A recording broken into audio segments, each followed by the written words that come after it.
If it wasn't bad enough that Trump's cabinet already consists of one snake oil drinking bag of worms, and I mean that literally, like why is he standing like that? He looks and stands like that bug guy from Men in Black.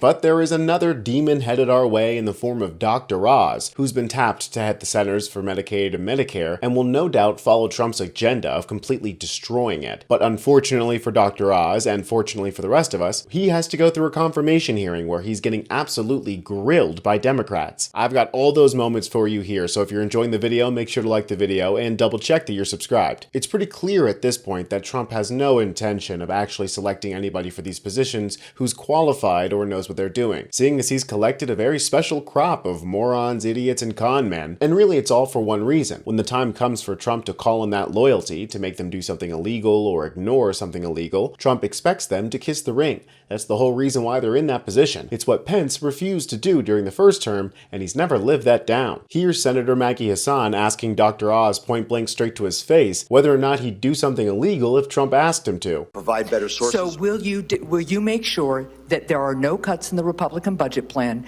that would deny coverage to pregnant moms and moms postpartum?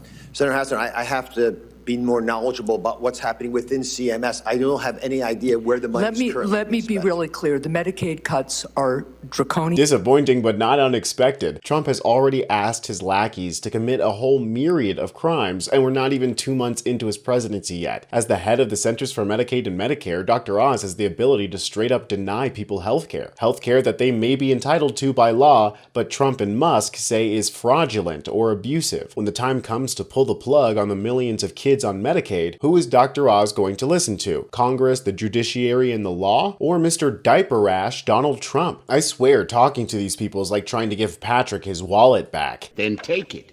It's not my wallet. Oh! We saw it with the confirmation with Linda McMahon. She all but confirmed her intention of closing the Department of Education. And surprise, surprise, that's exactly what they're going to do. Here's how Dr. Oz responded when he was asked what he would do about cuts to Medicaid and Medicare. Yes or no is, since you cherish Medicaid, will you agree to oppose cuts in the Medicaid program?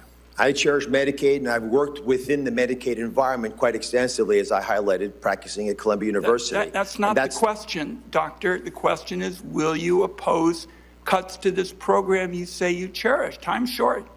I want to make sure that the patients today and in the future have resources to protect them if they get ill. The way you protect Medicaid is by making sure that it's viable at every level, which includes having enough practitioners to afford the services, paying them enough to do what you request of them, and making sure that patients are able to actually use Medicaid. Let the record show that I asked a witness who said he cherishes this program, will you agree to oppose cuts? And he would not answer a yes or no question. Let me ask you, yes or no? Provide better sources. So will you make sure that there are no cuts in the Republican budget plan that would deny coverage to pregnant moms and moms postpartum? Senator Hassan, I have to be more knowledgeable about what's happening within CMS. I don't have any idea where the money is currently. Let me be really clear. The Medicaid cuts are draconian in the Republican plan. The CBO has said that it will lead to significant cuts, and the cuts will likely lead to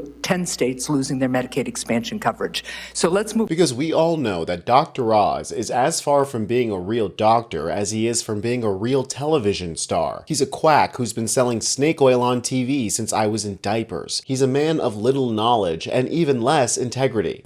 In 2012, you enthusiastically recommended several supplements for weight loss on your television show, including a substance called green coffee extract, which we now know was fraudulently marketed. For the record today, can you confirm that you no longer believe that green coffee extract is a miracle weight loss drug? I never said that medication was a miracle weight loss drug, but I am very...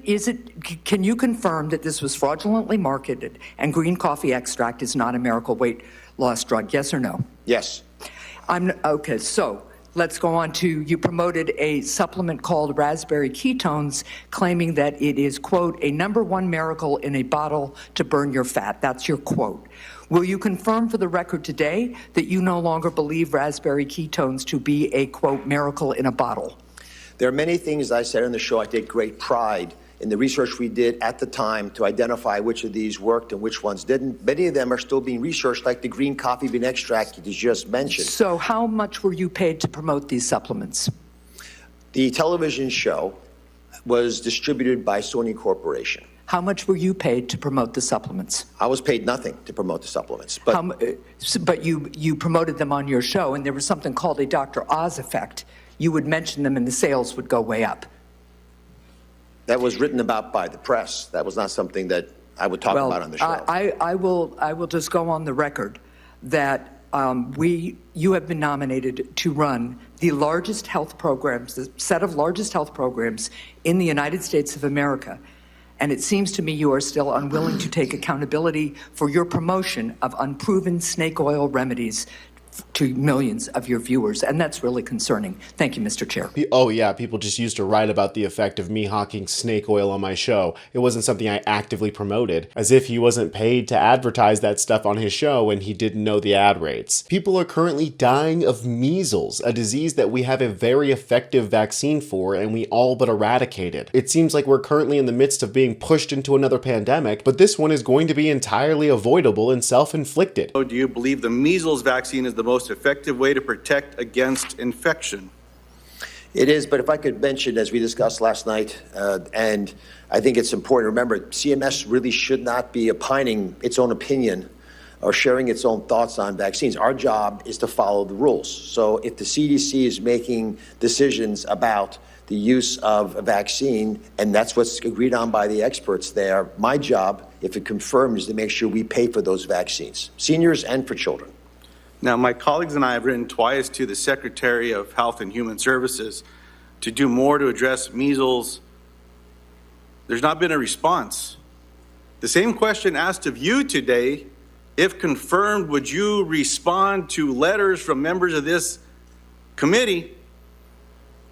I appreciate your strong response. Yes.